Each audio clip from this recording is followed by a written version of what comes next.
Aujourd'hui, c'est l'analysement du chapitre de One Piece.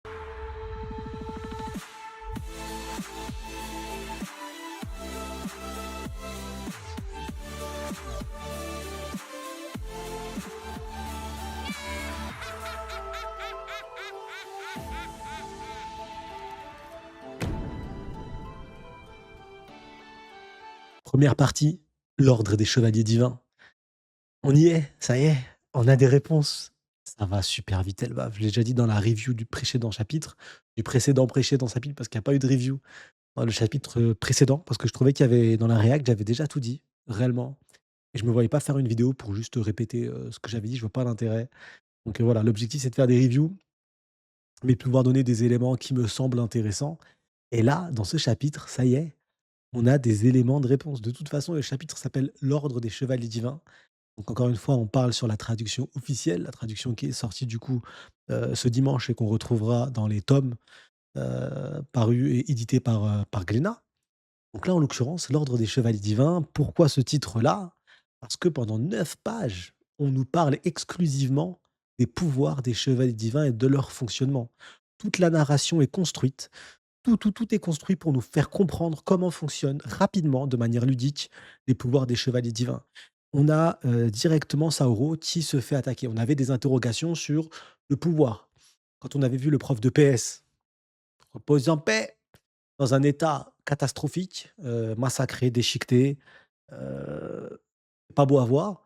Et j'avais théorisé moi-même en me disant ce qui serait intéressant, c'est que les cauchemars attaquent, que les cauchemars soient réellement tangibles, que les cauchemars puissent attaquer tous ceux qui essayent du coup de sortir, ou de réveiller les enfants. Il s'avère que non, pas du tout. Du coup, c'est Mind General, qui a ce pouvoir. Mind General, du coup, a le pouvoir avec ses épines. Donc ça, tout le monde avait vu l'épée et son style en se disant que c'était lié aux épines, et en fait non. Donc ça y est, on a l'information et il protège du coup, les enfants. Enfin protéger, je sais pas si c'est le mot juste, on va dire entoure les enfants plus précisément et du coup le lien dont il parlait avec l'amour, on a la réponse. Pourquoi est-ce qu'il parlait d'amour? Parce que cet amour-là, il parle du coup, et c'est lié à son pouvoir. Plus tu aimes la personne qui est sous l'emprise de son pouvoir et plus les épines vont être douloureuses et réellement, Mind General, c'est réellement un Tenryubito.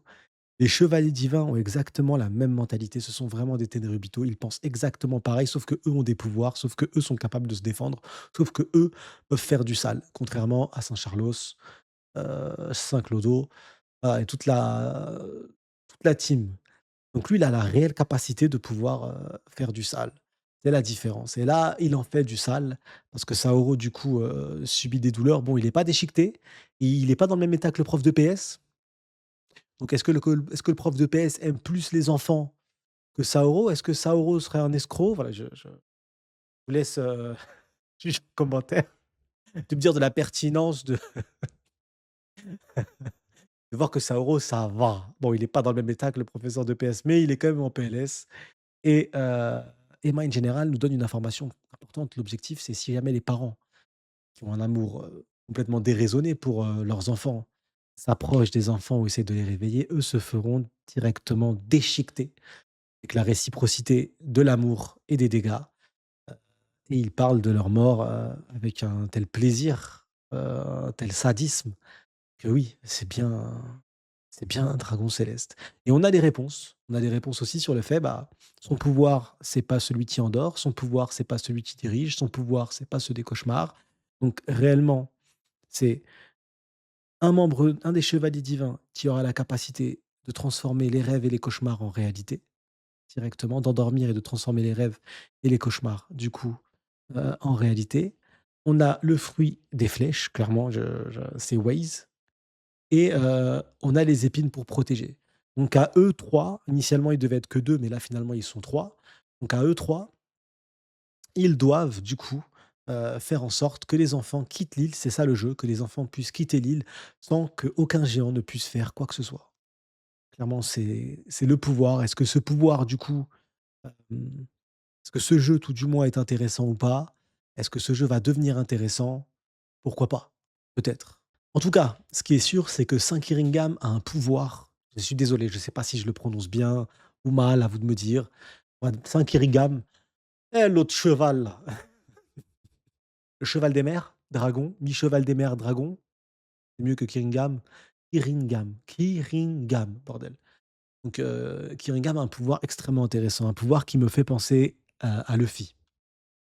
Le pouvoir me fait clairement penser à Luffy. Luffy, du coup, qui, rappelez-vous, avait transformé ses rêves en réalité, ses désirs en réalité. Il avait fait à Egghead en prenant ses cheveux, et il en a fait des lunettes. Il a créé la matière, il a transformé ses rêves et ses désirs en réalité, donc il y a un lien. Il y a un lien fort, du coup, avec ces capacités-là. Maintenant, à voir où est la limite du fruit du démon.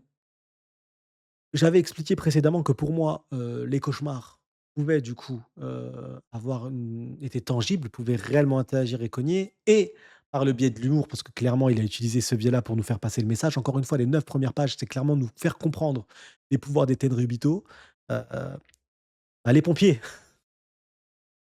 les pompiers débarquent. Bon, il faut flipper et les pompiers débarquent et ils se font littéralement massacrer par un zombie squelette en une patate. Donc clairement, oui, ils ont cette capacité de pouvoir attaquer.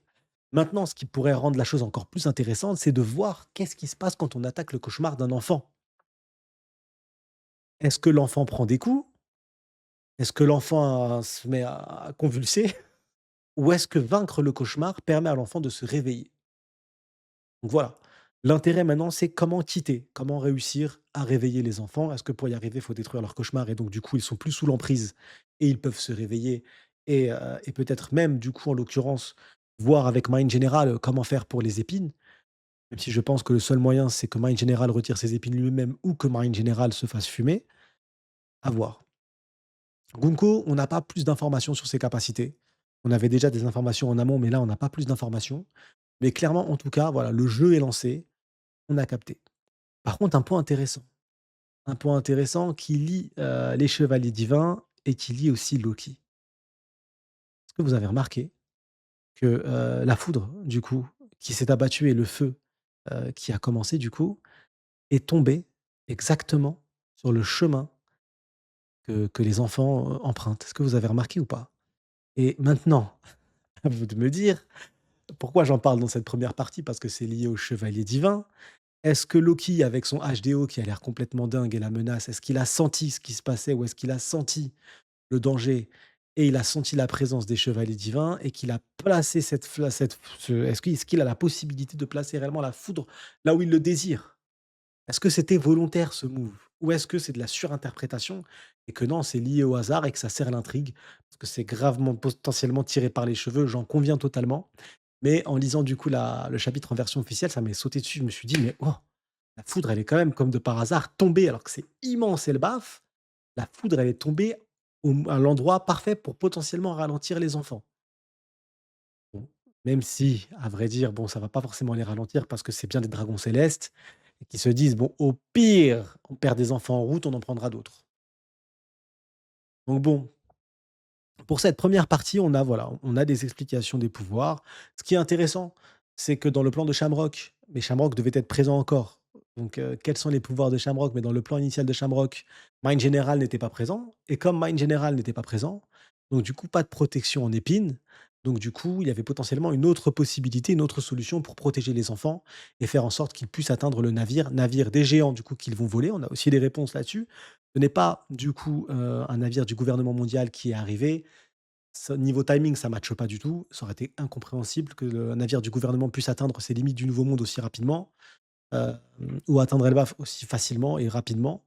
Donc, ce qui est intéressant, non, c'est qu'ils veulent voler un navire, tout simplement. Ils arrivent, ils te volent tes gamins et ton navire. C'est un peu bresson, mais ça reste leur objectif. Mais, mais voilà, je pense qu'on a fait le tour sur les dragons célestes. Sur le lien du coup, l'ordre des chevaliers divins, excusez-moi. Sur le lien avec Loki, en l'occurrence avec, la foudre qui est tombée comme de par hasard au même moment, au même endroit. À voir maintenant ce petit jeu, même si je sais, je l'ai vu sur Twitter, donc ça vient pas de moi, la corrélation faite entre Mind General et Sanji, par rapport à l'amour, au love. Sauf que, sauf que J'arrive pas à faire ce lien, personnellement. Parce que pour moi, l'amour qu'a Sanji, c'est pas ce type d'amour-là. C'est un amour bon, voilà, on s'est compris. Là, on parle d'enfants, on parle d'amour paternel, on parle d'amour affectif. C'est pas clairement, Sanji, les enfants, bon, il est capable de massacrer Momonosuke ou vouloir massacrer Momonosuke par jalousie. On a pu le voir, c'était dans l'humour, dans le gag, mais j'arrive pas à mettre en corrélation les 2. Alors, est-ce que réellement Shamrock, hem, je parle de Shamrock, je sais pas pourquoi, on va cut ça. Est-ce que réellement, Sanji va affronter Mind General?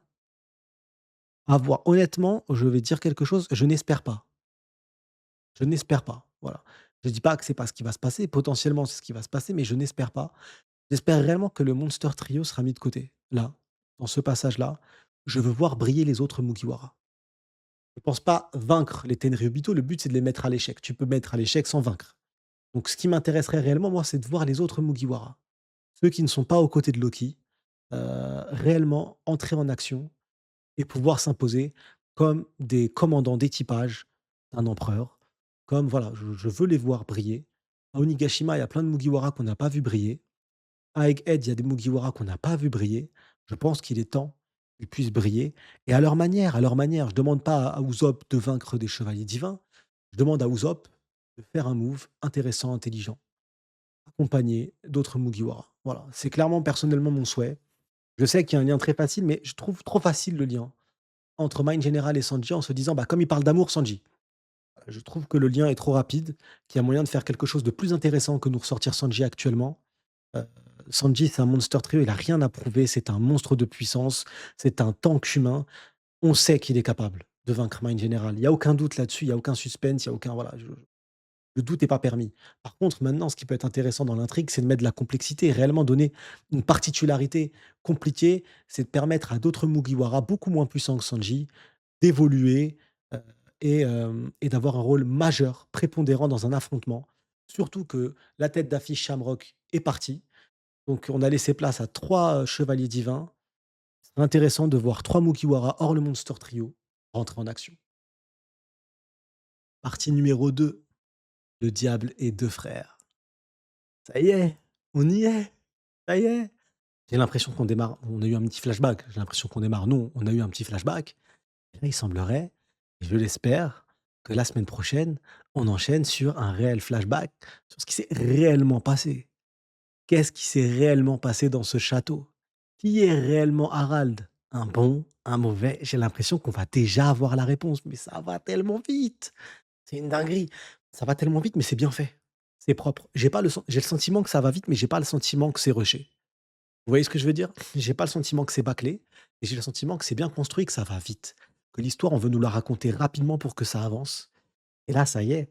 Bon, je sais que oui, on savait tous. Déjà, c'est faux. C'est faux, c'est faux, c'est faux. Mais, ce qui est intéressant, c'est, qu'est-ce qu'on savait? C'était sur le personnage de Loki. Est-ce que oui ou non Loki est 100 une merde? Est-ce que c'est totalement une merde ou est-ce que il porte sur lui un fardeau important? Et ça, on en parlait pendant la Cross Guild, on en parlait même pendant mes dernières reviews ou dernières reacts, de chapitres. Je pensais sincèrement que pour moi, Loki porte un fardeau sur ses épaules. Autrement, outre le côté Harald qui a déjà été, mis du point par tout le monde au vu de la réaction de Loki et de son fonctionnement, mais ce qui était important, c'était le personnage de Loki. Ce qu'il était capable de porter sur ses épaules et là, il en parle, il en parle.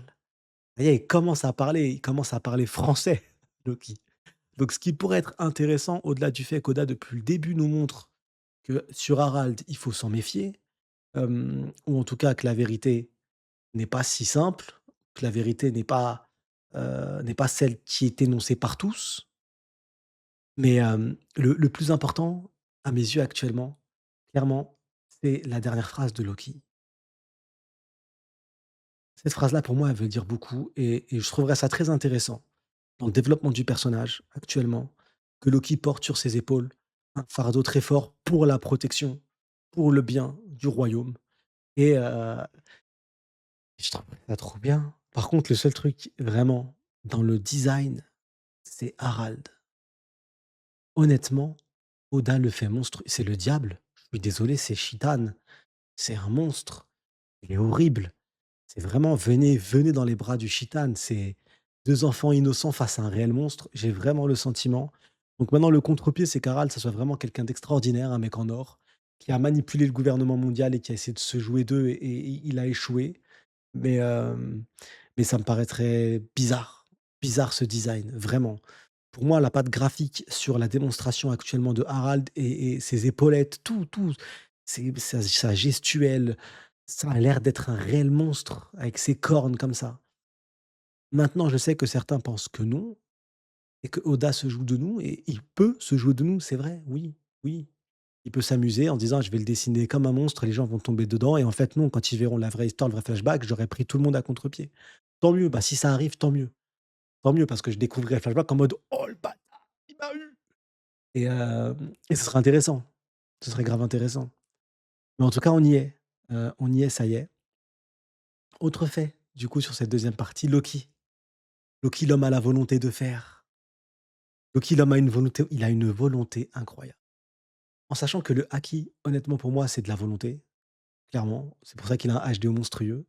Le fait de pouvoir se lever dans son état et de tenir et d'attaquer avec son marteau, plus de rester debout comme ça, alors qu'en fait, un simple coup extrêmement faible de Luffy, hein, attention, on parle d'un coup, bon, fait extrêmement faible, j'abuse peut-être sur les mots, mais faible, c'est un coup avec 0 haki. 0 haki, 0 coup d'impact. D'habitude, non, dans One Piece, quand il y a un vrai coup, on sent l'impact, il y a limite pas d'impact, il l'a limite à peine touché, qu'il est touché, qu'il est tombé. En plus, il est même pas tombé en arrière, donc le coup était pas assez fort pour l'éjecter en arrière. Il a juste tapé et ça y est, il s'est effondré, donc le coup était pas assez puissant pour envoyer valser, notre ami Loki, mais il suffisait à le mettre KO. Ça y est, il savait qu'il avait perdu. Encore une fois, cette notion de voir le futur parce qu'il le dit avant le contact. Il le dit avant le contact que ça y est, c'est qu'il est out, qu'il est hors service et autre fait là-dessus, c'est sur les bandages et ses yeux. Enfant, il était déjà aveugle. Maintenant, pourquoi est-ce qu'il était aveugle et pourquoi bander les yeux comme ça d'un aveugle? Pourquoi? Qu'est-ce qui s'est passé? Qu'est-ce qui a fait de lui un aveugle? Ça, c'est important. Pour moi, c'est important et au-delà de voir qu'est-ce qui a fait de lui d'un aveugle, en tout cas, où il n'utilise pas la vue comme tout le monde, c'est la validation qu'il possède un HDO monstrueux, monstrueux. C'est, le HDO peut-être le plus fort qu'on ait vu actuellement, qui nous a été montré tout du moins. Je ne dis pas qu'il n'y a pas d'autres personnages qui ont un HDO plus puissant. Je dis juste que dans le HDO qui nous a été montré depuis le début, c'est le seul avec un HD aussi fort. C'est le seul. Au-dessus, il surpasse de loin celui de Fujitora, mais de loin, pas que d'un peu, de très loin, pour une simple raison.